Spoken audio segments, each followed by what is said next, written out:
Vsem skupaj, dragi kolegice in kolegi, študentke in študenti, spoštovani gosti, predstavniki zdravstvenih in drugih institucij, naši sodelavci na različnih poljih, raziskovanjih, študijskih in ostalih.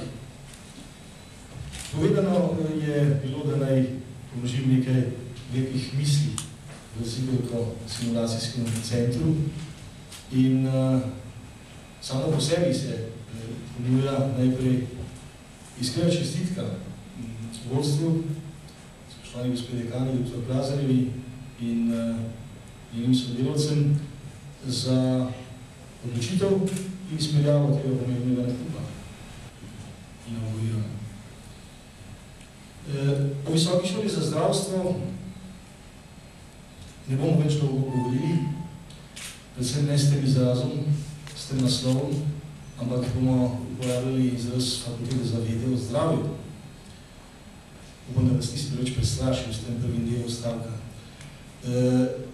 Fakulteta za vede o zdravju je že dobila svojo akreditacijo na pristojnem organu, nacionalni agenciji, v juniju mesecu letos. Seveda, s tem, da je izpolnila zahtevne pogoje, tako na področju raziskovanja dejavnosti, študijske dejavnosti na magistrski in prvi stopnji, in seveda tudi s tem, da ima ustrezno opremo za svojo študijsko dejavnost. Nestrpno z vami skupaj pričakujem, da se bo zgodilo tudi drugo formalno dejanje, da bo država, konkretno državni zbor, sprejel odlok o preimenovanju visoke šole in poslej bomo govorili tudi formalno o fakulteti. Dejansko bo že danes lahko brez velikega greha uporabimo ta naslov. Izobraževalni organizaciji, ki je že od vsega začetka pomemben steber Univerze na Primorskem, ki se skokovito razvija.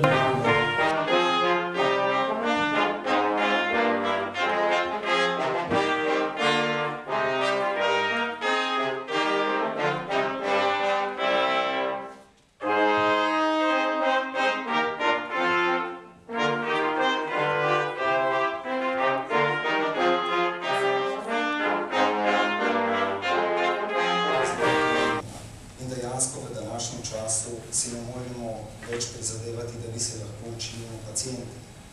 Torej, postavlja se eno glavno vprašanje, kako ta zdravstveni kader in bodoče generacije usposobiti.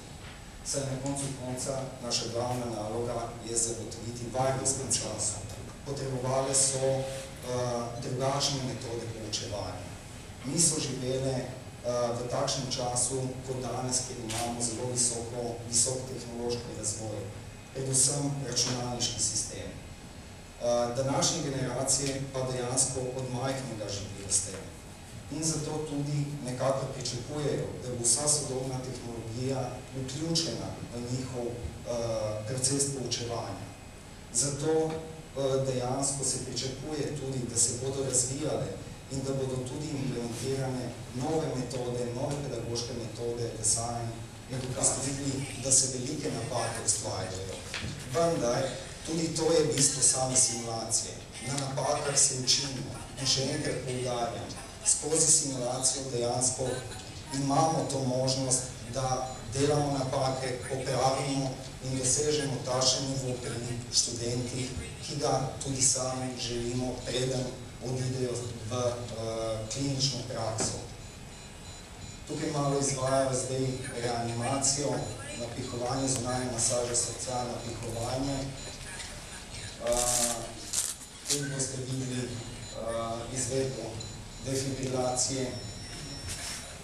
Vendar to je vsak postopek oziroma posebej obravnavan, ni scenarij v celoti obravnavan kot takšen.